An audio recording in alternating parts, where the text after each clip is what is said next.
Good morning. This program is for 4th semester BCom and the subject Corporate Accounting 2, Coimbatore University, and this is the 18th session. The chapter we are discussing in this session is Final Accounts of Life Insurance Companies. Objectives of this session is to understand the preparation of revenue account with respective schedules. In the previous presentation, we understand about corresponding schedules of revenue account and balance sheet with format. In this session, we are going to understand the preparation of revenue account with respective schedules. So first let us begin with the first problem on revenue account. So look at the problem. From the following figures, prepare revenue account in statutory form of Star Assurance Company Limited for the year ended 31st/3/2019. So particulars ಕೊಟ್ಟಿದ್ದಾರೆ ಇಲ್ಲಿ. So ಎಲ್ಲ entries ಕೊಟ್ಟಿದ್ದಾರೆ. ನಾನು schedule ನಂಬರ್ಸನ್ನು ಹೇಳ್ತಾ ಹೋಗ್ತೀನಿ, ಆಯ್ತಲ್ವಾ. So same ಇಲ್ಲೂ ಹಾಗೆ ರೆವಿನ್ಯೂ ಅಕೌಂಟ್ಸಲ್ಲಿ 4 ಶೆಡ್ಯೂಲ್ಸ್ ಬರುತ್ತೆ, ಆಯ್ತಲ್ವಾ. First, second, third, fourth 4 schedules revenue ಅಕೌಂಟಲ್ಲಿ ಬರುತ್ತೆ. ಸೊ ಶೆಡ್ಯೂಲ್ಸನ್ನು ನಾನು ಪ್ರೀವಿಯಸ್ ಕ್ಲಾಸಲ್ಲಿ ಎಕ್ಸ್ಪ್ಲೈನ್ ಮಾಡಿದ್ದೀನಿ. ನೀವು ಇನ್ನೊಂದು ಸರಿ ಅದನ್ನು ರೆಫರ್ ಮಾಡ್ಕೊಳ್ಳಿ. ನಾನಿಲ್ಲಿ ಎಂಟ್ರೀಸ್ಗಳು ಯಾವ್ಯಾವ ಶೆಡ್ಯೂಲ್ಸಿಗೆ ಬರುತ್ತೆ ಅಂತ ಹೇಳ್ತಾ ಹೋಗ್ತೀನಿ. ಅದಾದ ನಂತರ ವರ್ಕಿಂಗ್ ನೋಟಲ್ಲಿ ಶೆಡ್ಯೂಲ್ಸ್ ವರ್ಕೌಟ್ ಮಾಡಿ ರೆವಿನ್ಯೂ ಅಕೌಂಟ್ ಪ್ರಿಪೇರ್ ಮಾಡೋಣ. First claims by death paid. ನೋಡಿ, ಕ್ಲೈಮ್ಸ್ ಬೈ ಡೆತ್ ಪೇಯ್ಡ್ ಅನ್ನೋದು ಶೆಡ್ಯೂಲ್ ನಂಬರ್ 4 ಬರುತ್ತೆ, ಆಯ್ತಲ್ವಾ. ಸೊ ಕ್ಲೈಮ್ಸ್ ಅಂತಲೇ ಇದೆ ಶೆಡ್ಯೂಲ್ ನಂಬರ್ 4, ಸೊ ಅಲ್ಲಿ ತೋರಿಸಿ. ಆಮೇಲೆ next claims by maturity paid, ಇದು ಹಾಗೆ ಶೆಡ್ಯೂಲ್ ನಂಬರ್ 4 ಬರುತ್ತೆ. ಶೆಡ್ಯೂಲ್ ನಂಬರ್ 1 ಮಾತ್ರ ಇನ್ಕಮ್ ಶೆಡ್ಯೂಲ್, ಇನ್ನೆಲ್ಲ ಎಕ್ಸ್ಪೆನ್ಸಸ್ ಶೆಡ್ಯೂಲ್. ನೋಡಿ, claims by death and claims by maturity ಇವೆರಡು ಪೇಮೆಂಟ್ಸ್ ಆಗುತ್ತೆ ಇನ್ಶೂರೆನ್ಸ್ ಕಂಪನಿಯಿಂದ. ಹಾಗಾಗಿ ಕ್ಲೈಮ್ಸ್ ಅನ್ನೋ ಶೆಡ್ಯೂಲ್ಸಲ್ಲಿ 4 ಶೆಡ್ಯೂಲಲ್ಲಿ ತೋರಿಸಿ. ನೆಕ್ಸ್ಟ್ ಪ್ರೀಮಿಯಮ್ ಅನ್ನೋದು ಪ್ರೀಮಿಯಮ್ ರಿಸೀವ್ಡ್ ಶೆಡ್ಯೂಲ್ ನಂಬರ್ 1 ಬರುತ್ತೆ. ಸೊ ಫಸ್ಟ್ ಶೆಡ್ಯೂಲಲ್ಲಿ ತೋರಿಸಿ. Next consideration for annuities granted.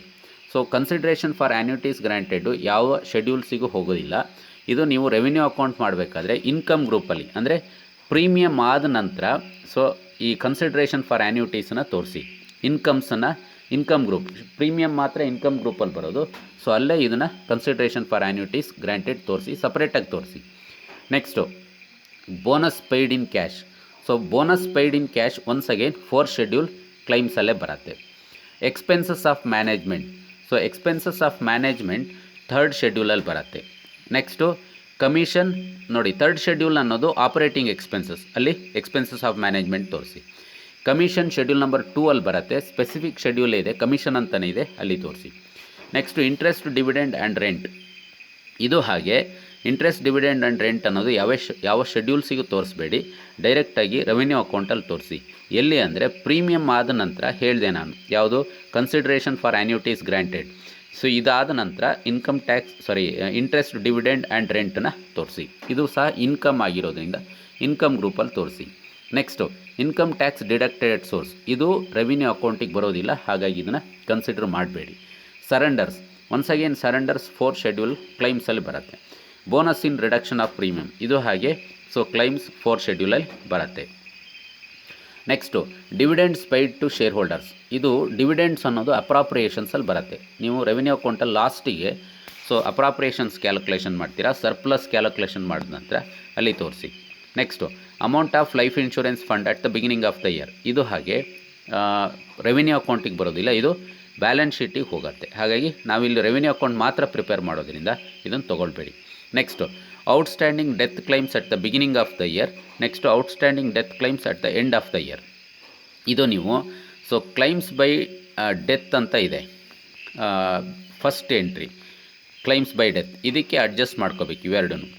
So beginning of the year ಇರೋದನ್ನ ಮೈನಸ್ ಮಾಡಿ ಎಂಡ್ ಆಫ್ ದ ಇಯರ್ನ ಆ್ಯಡ್ ಮಾಡ್ಕೊಳ್ಳಿ. Outstanding claims at the end of the year add ಮಾಡಿ, outstanding claims at the beginning of the year less ಮಾಡಿ.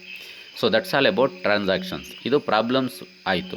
ಈಗ ನಾವು working ನೋಟಲ್ಲಿ first ಶೆಡ್ಯೂಲ್ಸನ್ನು ಮಾಡ್ಕೊಳ್ಬೇಕು, ಅದಾದ ನಂತರ ರೆವಿನ್ಯೂ ಅಕೌಂಟನ್ನು ಪ್ರಿಪೇರ್ ಮಾಡೋದು. ಈಗ ನಾನು ಫಸ್ಟ್ ಶೆಡ್ಯೂಲ್ ನಂಬರ್ 1 ಸ್ಟಾರ್ಟ್ ಮಾಡ್ತೀನಿ. First schedule premium received. ಇಲ್ಲಿ ಒಂದೇ ಎಂಟ್ರಿ ಇದೆ, 14,12,100. ಸೊ ಅಲ್ಲಿ ಟಿಕ್ ಮಾಡಿಸಿದ್ದೀನಿ. ಸೊ ಇಲ್ಲಿ ನೀವು ಡೈರೆಕ್ಟಾಗಿ ತೋರಿಸಿ, ಯಾವುದೇ ಅಡ್ಜಸ್ಟ್ಮೆಂಟ್ ಇಲ್ಲ, ಟೋಟಲ್ 14,12,100. ನೆಕ್ಸ್ಟು ಕಮಿಷನ್ ಪೇಯ್ಡ್, ಇದು ಹಾಗೆ ಕಮಿಷನ್ ಅಂತ ಒಂದೇ ಒಂದು ಎಂಟ್ರಿ ಕೊಟ್ಟಿದ್ದಾನೆ. ಸೊ ಈ ಸೆಕೆಂಡ್ ಶೆಡ್ಯೂಲಲ್ಲಿ ತೋರಿಸಿ 19,140, that's all. Next schedule number 3 operating expenses, ಇಲ್ಲೂ ಹಾಗೆ ಒಂದೇ ಎಂಟ್ರಿ ಇದೆ, ಎಕ್ಸ್ಪೆನ್ಸಸ್ ಆಫ್ ಮ್ಯಾನೇಜ್ಮೆಂಟ್ 63,800. ಸೊ ಅಷ್ಟೇ ತೋರಿಸಿ, ಟೋಟಲ್ ತೋರಿಸಿ. ಶೆಡ್ಯೂಲ್ ನಂಬರ್ 4ಗೆ ಬಂದರೆ ಬೆನಿಫಿಟ್ಸ್ ಪೇಯ್ಡ್. ಬೆನಿಫಿಟ್ಸ್ ಪೇಯ್ಡಲ್ಲಿ ಸೊ ಇಲ್ಲಿ ಕ್ಲೈಮ್ಸ್ ಬೈ ಡೆತ್ ಬರುತ್ತೆ, ಆಯ್ತಲ್ವಾ. Claims by death 1,42,000. ಇದಕ್ಕೆ 2 ಅಡ್ಜಸ್ಟ್ಮೆಂಟ್ ಇದೆ. ಅದು ಒಂದು outstanding claims at the end of the year, end of the ಇಯರ್ನ ಆ್ಯಡ್ ಮಾಡಿ, outstanding claims at the beginning of the year minus ಮಾಡಿ. ಮೈನಸ್ ಮಾಡಿದ್ರೆ ನಿಮಗೆ 1,36,000 ಬರುತ್ತೆ, ಆಯ್ತಲ್ವಾ. ದೆನ್ ಕ್ಲೈಮ್ಸ್ ಬೈ ಮೆಚುರಿಟಿ ಇದೆ, ಡೈರೆಕ್ಟ್ ತೋರಿಸಿ. ಸರೆಂಡರ್ಸ್ ಇದೆ, ಬೋನಸ್ ಪೇಯ್ಡ್ ಇನ್ ಕ್ಯಾಶ್ ಇದೆ, bonus in reduction of premium, ಇವಿಷ್ಟು. ಸೊ 4th ಶೆಡ್ಯೂಲ್ ಬೆನಿಫಿಟ್ಸ್ ಪೇಯ್ಡಲ್ಲಿ ಬರುತ್ತೆ, ಆಯ್ತಲ್ವಾ. So that's all about working note. ಈಗ ರೆವಿನ್ಯೂ ಅಕೌಂಟನ್ನು ಪ್ರಿಪೇರ್ ಮಾಡಿ. So first right the title revenue account for the year ended 31/3/2020. First ನೋಡಿ, columns ನೋಡಿ, particulars ಬರುತ್ತೆ. Next schedule number, amount column. First schedule number 1 ತೊಗೊಳ್ಳಿ. Premium 14,12,000 ಇದೆ, ನೀವು working ನೋಟಲ್ಲಿ ಮಾಡಿದ್ದೀರಾ. ಸೇಮ್ ಅಮೌಂಟ್ ಇಲ್ಲಿ ತೋರಿಸಿ. ಅದಾದ ನಂತರ 2 ಎಂಟ್ರಿ ಹೇಳಿದೆ ನಾನು. ಒಂದು ಕನ್ಸಿಡ್ರೇಷನ್ ಫಾರ್ ಆ್ಯನ್ಯುಟೀಸ್ ಗ್ರ್ಯಾಂಟೆಡ್, ಇನ್ನೊಂದು ಇಂಟ್ರೆಸ್ಟ್, ಡಿವಿಡೆಂಡ್ ಆ್ಯಂಡ್ ರೆಂಟ್. ಅಲ್ಲಿ ಅದು ಮರ್ಜಾಗಿಬಿಟ್ಟಿದೆ ಸೆಂಟೆನ್ಸು, ಲೈನ್ಸು. ಸೊ ಇಲ್ಲಿ ಅಮೌಂಟ್ ಸಪ್ರೇಟಾಗಿ ತೋರಿಸಿದ್ದೀನಿ. ಒಂದು 1,83,300 ಇದು consideration for annuities granted. Interest, dividend and rent ಎಷ್ಟು ಅಂದರೆ 1,64,000. ಈಗ ಟೋಟಲ್ ಮಾಡಿ 17,59,400 ಆಗುತ್ತೆ. ಇದು ಇನ್ಕಮ್ ಟೋಟಲ್ ಎ ಅಂತ ತೋರಿಸಿ.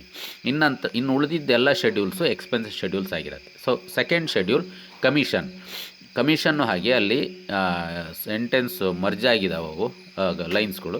ಕಮಿಷನ್ ಸೆಕೆಂಡ್ ಶೆಡ್ಯೂಲ್ 19,140 ರೂಪೀಸ್ ಆಯಿತು. Next operating expenses third schedule 63,800. ಇದೆರಡಕ್ಕೆ ಒಂದು ಸಬ್ ಟೋಟಲ್ ತೋರಿಸಿ. Second schedule, third schedule total 82,940.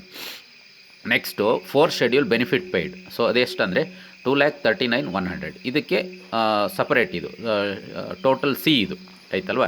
Next surplus ಮಾಡಬೇಕಾದ್ರೆ ಎ ಅನ್ನೋದು income total A, B and C ಏನಾಗುತ್ತೆ ಎಕ್ಸ್ಪೆನ್ಸಸ್ ಆಗುತ್ತೆ. ಮೈನಸ್ ಮಾಡಿ, A minus B minus C ಮಾಡಿದ್ರೆ ನೋಡಿ, ಇಲ್ಲಿ ಎ ಎಷ್ಟಿದೆ 17,59,400 ಮೈನಸ್ 82,940, ಆಮೇಲೆ ಮೈನಸ್ 2,39,100 ಮಾಡಿದ್ರೆ ನಿಮಗೆ 14,35,360 ಬರುತ್ತೆ. ಇದು ಸರ್ಪ್ಲಸ್. ಪ್ಲಸ್ ವ್ಯಾಲ್ಯೂ ಬಂದಿರೋದ್ರಿಂದ ಸರ್ಪ್ಲಸ್ ಆದಮೇಲೆ ಅಪ್ರಾಪ್ರಿಯೇಷನ್ಗೆ ಡಿವಿಡೆಂಡ್ ಪೇಯ್ಡ್ ಇದೆ 9,000. ಸೊ ಇದು ಒಂದೇ ಎಂಟ್ರಿ ಇರೋದು. ಮೈನಸ್ ಮಾಡಿ 14,35,360 9,000 ಲೆಸ್ ಮಾಡಿದ್ರೆ ನಿಮಗೆ 14,28,360 ರೂಪೀಸ್ ಆಗುತ್ತೆ. So this is called balance being fund for future appropriations, ಆಯ್ತಲ್ವಾ. So that's all about this revenue account. So thank you.